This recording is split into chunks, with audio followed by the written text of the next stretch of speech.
வண்டி நகர மக்கள் அனைவருக்கும் வணக்கம். ஸோ இன்றைக்கி நம்ம மதுரை வண்டியூர் பார்க், ஆரம்ப காலத்தில் சுந்தரம் பார்க்குன்னு சொல்லுவாங்க.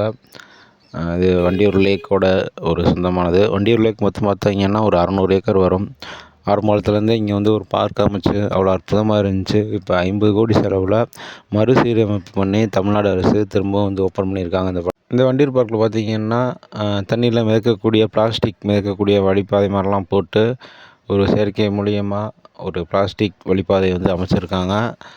அது மட்டும் இல்லாமல் படகு சவாரியும் வந்து ஆரம்பிச்சிருக்காங்க. ஆரம்ப காலத்திலே படகு சவாரி இருந்துச்சு. பட் காலப்போக்கில் அது வந்து எல்லாமே மாறி போயிடுச்சு. பட் இப்போ உள்ள அரசு திரும்பவும் வந்து மறுசீரமைப்பு பண்ணி திரும்பவும் வந்து அந்த படகு சவாரிலாம் வந்து கொண்டு வந்திருக்காங்க. ஆரம்ப காலத்தில் இங்கே என்ட்ரன்ஸ் ஃபீஸ் இன்னும் எதுவுமே கிடையாது. ஆனால் இப்போ என்ட்ரன்ஸ் ஃபீஸ் வந்து கொண்டு வர போகிறாங்க. நாங்கள்லாம் நடைபயிற்சி போன இடம் அவ்வளோ அற்புதமாக இருக்கும். ஒரு குறுநில காடுகள்லாம் மாதிரி வந்து அமைச்சிருந்தாங்க. இப்போ எதுவுமே வந்து கிடையாது.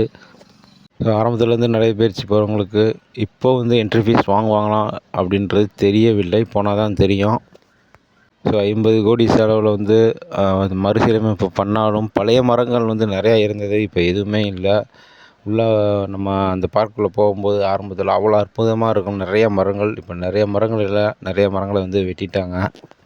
ஸோ நீங்கள் போனீங்கன்னா எப்படி இருக்குன்னு சொல்லிட்டு கமெண்ட் பாக்ஸில் கமெண்ட் பண்ணுங்கள். நன்றி.